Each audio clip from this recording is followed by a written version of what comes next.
रविवार देर शाम जयपुर में मौजूद महेश नगर में मौजूद उत्कर्ष कोचिंग में जहरीली गैस की वजह से 10 स्टूडेंट की तबीयत बिगड़ गई, जिसमें 8 छात्राएं थी और 2 छात्र थे। उनका इलाज अभी हॉस्पिटल में चल रहा है, लेकिन कल देर शाम से राजस्थान यूनिवर्सिटी के पूर्व छात्र संघ अध्यक्ष निर्मल चौधरी यहाँ पर धरने ऊपर बैठे हुए। उनकी मांग है कि वो तानाशाही के खिलाफ डटकर खड़े रहेंगे और ठोस कदम मैनेजमेंट को लेकर के सरकार से ठोस मांग करना चाहते हैं। वो जहां एक तरफ एनएसयूआई के छात्र नेता मांग कर रहे हैं कि सख्त से सख्त कदम उठाया जाए, कोचिंग में पढ़ने वाले छात्र कोचिंग को वापस से चालू कराने की बात कर रहे हैं। आप लोग कोचिंग को फिर से खोलने की बात करें, कहा जा रहा है 15 दिन पहले भी शिकायत की गई थी, लेकिन कोई भी एक्शन नहीं लिया गया। इस वजह से कल ये हादसा पेश आया। आप लोग यहीं थे? अरे मैडम मैं यहीं था रीड टारगेट जीवन बारे में था, यहीं थे हम। कोई ऐसी दिक्कत नहीं है, ये तो कभी भी हो सकता है, कभी भी हो सकता है ये घटना। ये तो समय का खेल है, कभी भी कुछ भी हो सकता है। कृपया हमारे भविष्य के साथ खिलवाड़ी ना करें, कोचिंग बंद ना करें। हम पैसे न जाने कहाँ से ला रहे हैं। हमारे पिताजी गरीब हैं या अमीर है, तुम्हें क्या पता। पैसे बहुत कहाँ से लाते हैं। हमारी कोचिंग चालू की जाए, हृदय फिर से किया जाए। अगर 3 दिन कोचिंग बंद हो गई ना तो 30 घंटे पीछे पिछड़ गए हम स्टूडेंटों से। कल कोचिंग में कितने छात्र थे? क्या कह रहे हैं? कल क्लास में उस वक्त कितने छात्र थे? लगभग 200-150 थे बस। लेकिन गाइडलाइंस के मुताबिक तो 50 से 60 होने चाहिए। अरे नहीं मैडम, रूम देखो, हॉल बड़ा, अरे हॉल बड़ा है, उसमें ब्रांच जाके देखो। ये तो रही है क्या तुमने कह दी 50 के थे, रूम के हिसाब से होता है ना। ऐसे तुमने कह दी 50 का रूम नहीं था, वो लगभग 400 का रूम था। 2 लेवल चल रहे थे, इंग्लिश और संस्कृत। उसमें संस्कृत वाले थे और इंग्लिश वाले ऊपर स्टूडेंट थे। इंग्लिश ऊपर पढ़ रहे थे स्टूडेंट और संस्कृत वाले थे। ये तो हवा बना दी, हवा वैसे फालतू हवा बना दी। कोचिंग का नाम बस बदनाम किया जा रहा है। ये लोग बस अपनी राजनीति साध रहे हैं, ऐसा कुछ नहीं है। उत्कर्ष कोचिंग का मैनेजमेंट सबसे जयपुर में सबसे बेस्ट मैनेजमेंट है, ऐसा कुछ नहीं है। हम ये चाहते हैं कि हमारी कोचिंग दोबारा चालू की जाए। हमारा पेपर हमारे रीड सर पे, इन बच्चों का क्या होगा। जुड़े लोग ये गरीबों के पेट पे लात मार रहे हैं। हमें पता है 15-15 हजार 10-10 हजार कहाँ से लाते हैं। ये पैसे वाले यहाँ के बैठ गए। क्या करेंगे? 15 दिन कोचिंग बंद रहेगी। कल को ये कोचिंग बंद हो जाएगी, हमारी फीस भर देंगे। कौन भर देगा इनमें से जहाँ बैठा? हमारी फीस भर देगा कोई? हम कहाँ से लाते हैं? 15,000 10,000 20,000 हम कहाँ से लाते हैं? 10,000 हमारा महीने का खर्चा है, रहने का खाने का कौन देता है? घर वाले देते हैं। ये बड़ी बड़ी गाड़ियों से आते हैं, कोई फॉर्च्यूनर से आ रहा है, कोई स्कॉर्पियो से आता है। हम पैदल आते हैं 2 किलोमीटर दूर से, तब कहाँ चली जाती है? रेंट दिला दो, हमारा रेंट दिला दो। देखिए दिला देंगे 10,000 रुपए दिला दो, हमसे दिला दे। वैसे राजनीति से आ गए जिंदाबाद। यहाँ के स्टूडेंट्स का कहना है कि यहाँ पे सिर्फ राजनीतिक रोटियां छेदी जा रही है। उत्कर्ष का मैनेजमेंट बहुत ही अच्छा है। आप लोग कल शाम से यहाँ पे बैठे हुए हैं, अभी तक तो कोई ठोस कदम लिया नहीं गया। अगर आगे भी नहीं लिया गया तो आपके क्या स्टेप्स होंगे? स्टेप्स हम लोग धरने पे बैठे रहेंगे, मजबूती से आंदोलन को चलाएंगे, क्योंकि ये छात्रों के जीवन और उनके भविष्य का सवाल है।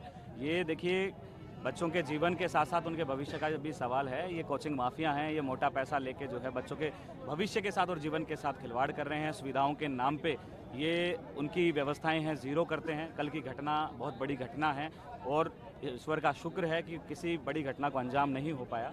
हम लोगों की मांग है कि जो भी संबंधित कोचिंग है, उत्कर्ष कोचिंग है, इसमें जो भी संबंधित दोषी लोग हैं उनको गिरफ्तार किया जाए। इसके साथ साथ जो है इस पर कार्रवाई की जाए, सीज किया जाए और जितनी भी कोचिंग सेंटर जयपुर में चल रही हैं, राजस्थान में चल रही हैं, उनके खिलाफ जांच बैठाई जाए। क्या इन्होंने गवर्नमेंट के नॉर्म्स फुलफिल किए हैं या नहीं किए हैं, और इनको एनओसी मिली तो किस आधार पर मिली, ये भी अधिकारियों की भी, जिन अधिकारियों ने इनको जो है एनओसी दी उनकी भी जाँच होनी चाहिए। जेडीए चुप बैठा है, नगर निगम चुप बैठा है, यहाँ का प्रशासन चुप बैठा है। कोई भी कार्रवाई करने आता है ये उसको मोटा पैसा देके भेज देते हैं। क्यों? क्योंकि ये मोटे कोचिंग माफिया हैं। गरीब के घर बुलडोजर चला है। अभी तक उत्कर्ष कोचिंग पे या किसी भी कोचिंग पे किसी प्रकार की कोई कार्रवाई नहीं की गई। हमारी मांग है, जब तक हमारी मांगे नहीं मानी जाती है, जब तक हम लोग जो है धरने पे बैठे रहेंगे। दिल्ली में भी पहले ऐसा हादसा हुआ था बारिश के मौसम में, जब बच्चों की जान चली गई थी। समितियां गठित की, उन समितियों का अंजाम ये निकला कि अब जयपुर की इतनी बड़ी कोचिंग में ऐसा कुछ हुआ है। देखिए, ये क्या है कि ठंडे बस्ते में डाल देते हैं। पिछली सरकार ने कोचिंग हब तैयार किया है जयपुर के अंदर कि ये कोचिंग जो है यहाँ से उसको वहाँ शिफ्ट किया जाए, लेकिन अभी तक कोई उस पर काम नहीं किया गया। पिछली सरकार ने एक मापदंड भी तय किया था कि भाई जो भी करियर काउंसलिंग के जो कोर्स हैं उनके ऊपर सीमित फीस होनी चाहिए। उस सीमित फीस को अगर आप लागू करते हैं, उससे ज़्यादा कोई भी प्राइवेट कोचिंग जो है फीस नहीं ले सकता है। उसको भी ठंडे बस्ते में डाल दिया गया। हमारी मांग है कि उसको भी वापस से चालू किया जाए, उसको ठंडे बस्ते में नहीं डाला जाए, क्योंकि उससे लाखों बच्चों का भविष्य जो है प्रभावित होगा। क्योंकि ये सब गरीब परिवार से, किसान परिवार से आने वाले बच्चे हैं। तो हम सब यही मांग करेंगे फीस भी जो है एक नॉमिनल रखे और जितनी भी कोचिंगें हैं इनके सबके खिलाफ कार्रवाई होनी चाहिए, इनको नोटिस दिया जाना चाहिए, इनकी जांच होनी चाहिए।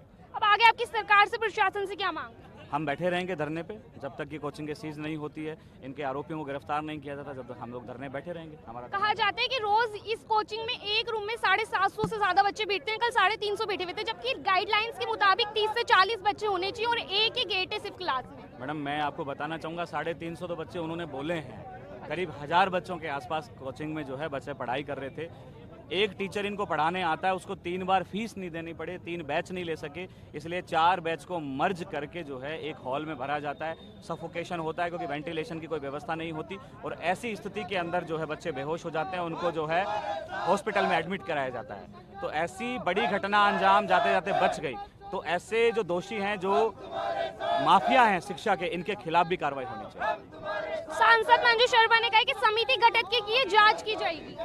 देखिए जांच ही करते हैं एनएसयूआई का एक कार्यकर्ता, मैं एनएसयूआई का प्रदेशाध्यक्ष होने के नाते मैं ये इन सरकार को चेतावनी देता हूं कि हम पूरी मजबूती से इस तानाशाही के और इन कोचिंग माफियाओं के खिलाफ लड़ेंगे, अवैध फीस वसूली के खिलाफ लड़ेंगे और ये छात्रों के भविष्य और जीवन के साथ जो खिलवाड़ कर रहे हैं उनके खिलाफ मजबूती से लड़ाई लड़ेंगे। यहाँ पे जो छात्र नेता बैठे हैं उनका कहना है कि वो मजबूती से तानाशाही के खिलाफ लड़ेंगे। यहाँ पे पूर्व छात्र संघ नेता निर्मल चौधरी भी हैं, उनसे भी हम बात करते हैं। अभी तक तो प्रशासन ने कोई ठोस कदम नहीं लिया, तो अब आपके आगे के क्या स्टेप्स होंगे? जी बिल्कुल, प्रशासन कोचिंग के अंदर गया हुआ है, FSL रिपोर्ट तैयार कर रहा है और हम लोगों को आश्वस्त करके गया है कि हम कड़ी से कड़ी, कठोर से कठोर कार्रवाई करेंगे और ऐसा दंड देंगे कि एक एग्जाम्पल पेश होगा और जितने भी बाकी कोचिंग माफिया है उनको भी एक भय होगा कि वो भी इस प्रकार की गलतियां करेंगे तो उन लोगों को भी ऐसा दंडित होना पड़ेगा। सरकार और प्रशासन तो ऐसा पहले भी कह चुके हैं, जब दिल्ली में हुआ था तब भी सरकार ने बड़े बड़े दावे किए थे, लेकिन उसके अंजाम में तो फिर राजस्थान में हुआ है और बच्चे इसकी 15 दिन से शिकायत भी कर रहे थे। हम इसीलिए सड़क पे बैठे हैं और लड़ाई लड़ रहे हैं, प्रशासन को झुकाएंगे, सरकार को झुकाएंगे कि आप लोग यदि इसी प्रकार का रवैया बरतोगे तो हम लोग आपको इतनी आसानी से सरकार चलाने नहीं देंगे। सांसद मंजू शर्मा ने कहा है कि समिति गठित की जाएगी और जांच की जाएगी जो भी हुआ है और उसको कड़ी से कड़ी सजा भी दी जाएगी। हम तो चाहते ही हैं कड़ी से कड़ी सजा दी जाए, लेकिन अभी तक तो कोई एक्शन नहीं लिया गया।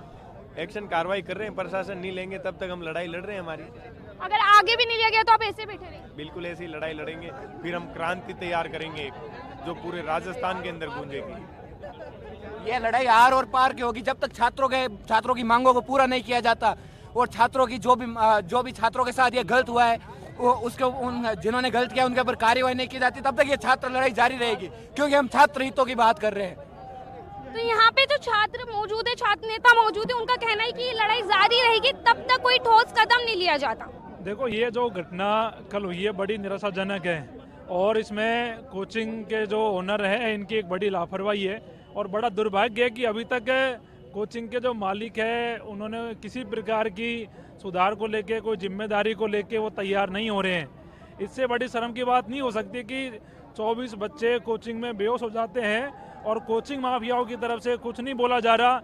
और हद जब हो जाती है कि जब मीडिया में भी, प्रिंट मीडिया में जिस प्रकार से कोचिंग के नाम को बचाया जा रहा है लिखने से, तो ये दर्शाता है कि कोचिंग माफियाओं के हाथ कितने बड़े हैं। मीडिया को भी इन्होंने मैनेज कर रखा है, सरकार को भी इन्होंने मैनेज कर रखा है। इनको डर इनको किसी बात का है नहीं। इनको लगता है कि हमारे आका सरकार में ऊपर बैठे हैं, हम हमारी मनमानी करेंगे और हमारे मन में आएगा जैसे हम कोचिंग चलाएंगे, हमारे मन में आएगा जैसे हम बच्चों को भरेंगे। तो कहीं ना कहीं ये जो घटना हुई है कोचिंग वालों की लापरवाही है और इसमें अगर सुधार नहीं करते हैं, जब तक ये बच्चे सड़कों पे हैं और कोचिंग का जो मालिक है निर्मल गहलोत, जो आज डूब के बैठा है, छिपकर बैठा है, वो यहाँ आए और इन बच्चों से माफी मांगे। और हम सरकार से मांग करते हैं कि जो ये कोचिंग है उत्कर्ष की, इसको सीज किया जाए, जिससे आने वाले भविष्य में बच्चों के साथ में ऐसी घटना नहीं हो।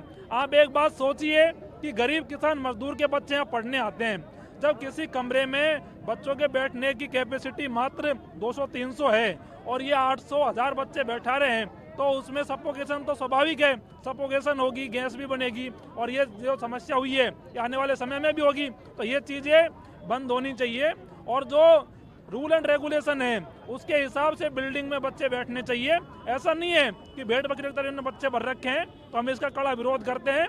और जो बच्चों के साथ में जो कल 24 बच्चे बेहोश हुए उनके परिवार के साथ में और उनके साथ में मजबूती से खड़े और सरकार से मांग करते हैं कि उत्कर्ष कोचिंग है इसको सीज करा जाए और निर्मल गहलोत के माफी मांगे। एविडेंस भी कलेक्ट कर रहे हैं, बस यही है।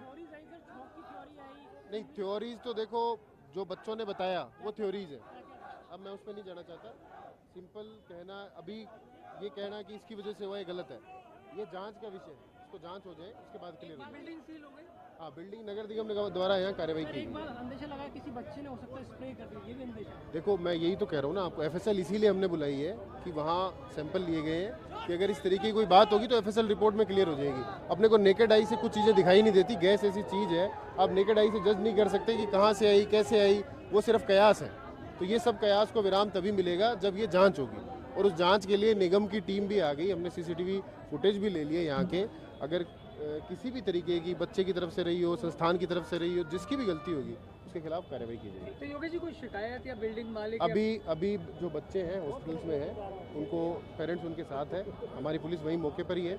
हमने उनको जैसे ही वो हमें शिकायत देंगे उस पर प्रकरण दर्ज करके कार्रवाई की जाएगी। आगामी दिनों में और भी कोचिंग सेंटर्स पर इस तरह का निरीक्षण किया जाए, क्योंकि ये केवल एक कोचिंग सेंटर का मामला नहीं है। बिल्कुल, जहाँ भी शिकायत हमें प्राप्त होगी वहाँ बिल्कुल कार्रवाई की जाएगी। और इसमें निगम के अधिकारियों ने अवगत कराया है कि भाई ये लगातार चेकिंग करते भी रहते हैं और इसकी जो है क्या कहते हैं फ्रीक्वेंसी है वो बढ़ाई जाएगी। आप लोग अभी अंदर से प्रथम दृष्टया जांच में क्या निकल गया? प्रथम दृष्टया तो जो कल बात थी वो मौके की बात थी। अभी मैं आपको स्पष्ट कह रहा हूँ कि जब तक एफएसएल रिपोर्ट और ये जो CCTV फुटेज इनका एनालिसिस नहीं होगा तब तक क्लियर अपन नहीं कह सकते। प्रथम दृष्टया तो अपन जब मौके पे जाते हैं तो एक कयास लगाता है हर कोई आदमी, बच्चों ने भी कयास लगाया, तो हमें जो बात सुनाई दी हमने वही बताई। लेकिन जब तक जांच होकर स्पष्ट नहीं होगा तब तक अपन कुछ नहीं। हाँ, फिलहाल नगर निगम द्वारा इसको सील किया जाएगा।